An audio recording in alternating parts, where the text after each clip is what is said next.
In this video, I will give you 4 things that you must do. And in doing these things, all your desires, everything you desire in life, in time, will become yours. With that being said, let's get right into the video. The first one here is using the law of attraction properly to create financial abundance. There's a lot of content on YouTube about the law of attraction, how people use it, but I distill it down to one simple thing. It is combining your desire for something with the expectation and taking action as if you already have it. Do these things together for a long enough time, and you will become a magnetic force in attracting the abundance you desire. Now, there's a proper way to use the law of attraction. The first thing here is the universe does not recognize $1 and $1 million on this planet, like at all. They have is no discernment between the two. The only thing it can tell is your attitude towards abundance. What are the feelings and beliefs you hold towards abundance? Because that will correlate to the things that you're able to get. The matrix will lead you to believe that making over a certain amount won't bring you any extra happiness. But how happy would you be if money wasn't even an object or something that you worried about? This is the type of attitude that the law of abundance really values and rewards. This is why the rich keep getting richer, because they have no need for the extra money. And in not needing the extra money, but desiring things and expecting that they will have them, they will continue getting those things. So being in that poor mindset is almost like a negative, negatively reinforcing loop, just going over and over and over again, because you can't break out of it because you don't have the money to adopt that mindset. So you must adopt the mindsets first, even if you don't have the money, and the money will come in time. Money is just a number. I mean, God or higher consciousness is not looking down at you being like, what is the price of a 2024 Honda Civic this year? It's, quite different. I mean, I don't think there's any sort of like angelic weights or numbers put on the things that we desire. It's simply a way of thinking. The scarcity mindset versus the abundance mindset. I used to live in a scarcity mindset, and that came from a simple magazine article I read when I was younger, stating that due to the studies that they had done, making over $75,000 a year would not add any additional happiness to one's life. That was sort of the conclusion of that article. And and I held on to that as a limiting belief. I felt that if I made 75K a year, I was a lot younger back then, so it sounded like a lot of money, that I would have officially made it, and I would be fine making that money for the rest of my life. Then fast forward to when I became an adult, started working, started earning money, started having real expenses in my life. It was then that I realized that I had bigger ambitions, that in order to fulfill these ambitions, I would need more money. And so I had deep underlying beliefs about how much money I can make.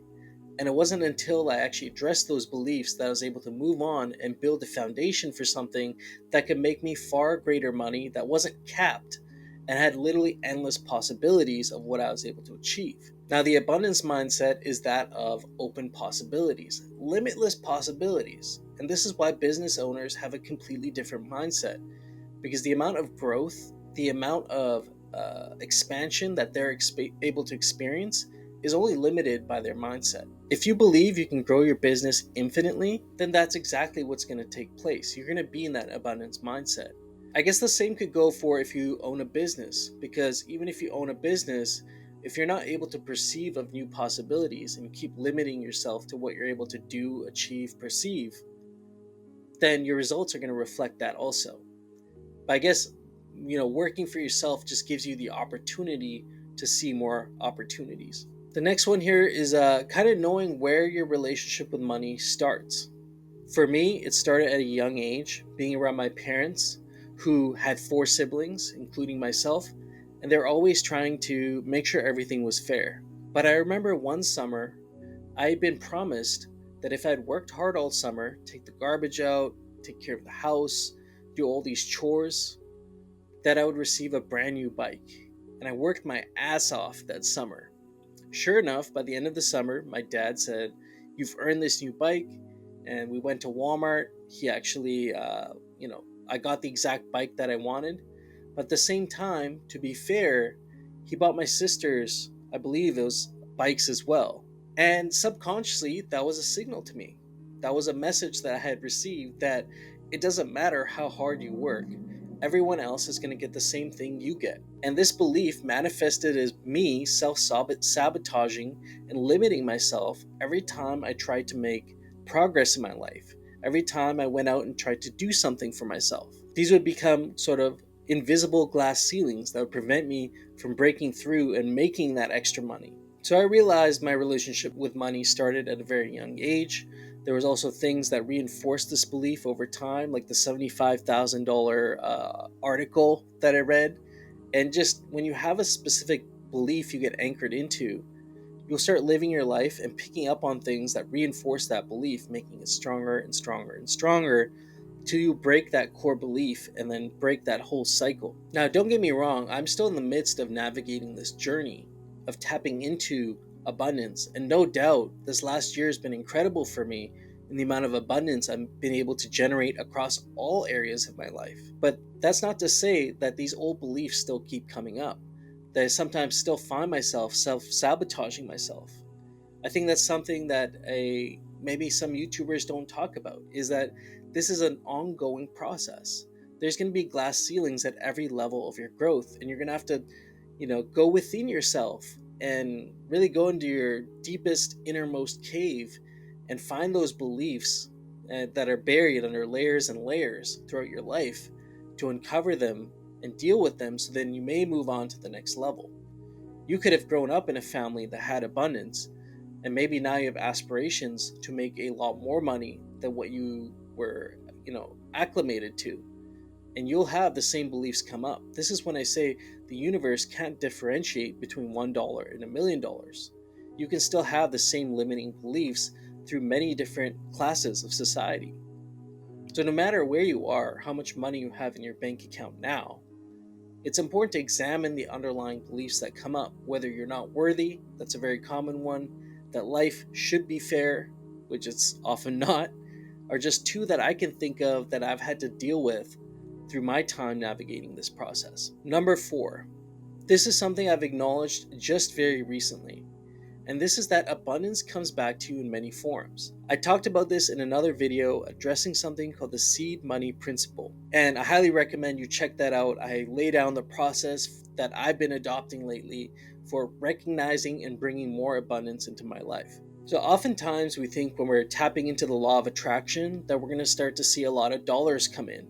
But the universe also will want to test your resolve at the start. Instead of getting a whole bunch of dollars back to you, using something like the seed money principle, you may get back something that you had lent out to a friend many years ago that you had written off, and now this item has returned back into your life. Universe, higher consciousness will be observing you carefully to see if you're actually grateful to receive this item back, because it does represent a form of abundance. You may have a wave of better business come in, a wave of new clients come in, or you may have the opportunity to invest in someone else's business. These are all very highly abundant opportunities, and if you fail to express gratitude for these things, then you will sort of block any more abundance from coming into your life.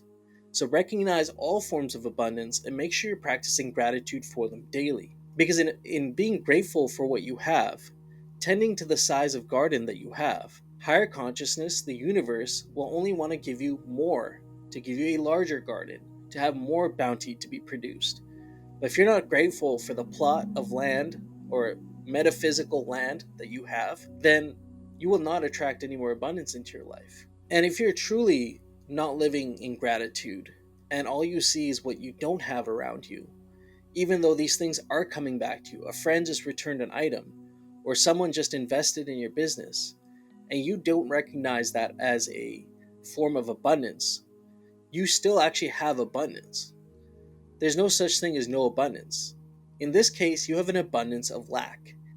This is something Bashar says, and something that when I heard resonated with me so deeply, because we see so many people in life that are walking around with an abundance of lack. They have a special, highly tuned ability to see everything that they don't have in their life. So shift away from that abundance of lack. Realize that There's nothing but an infinite stream of abundance available to you, but you must open yourself up to it. You must pair your desire with the expectation that you will have the thing, and then also live as if you already have it. Take the actions you need to take as if you already have it. Let me know down in the comments below if you resonated with anything I said here today. Have you tapped into abundance? Are you walking the path like I'm walking right now? Let me know. Until next time, friends, peace.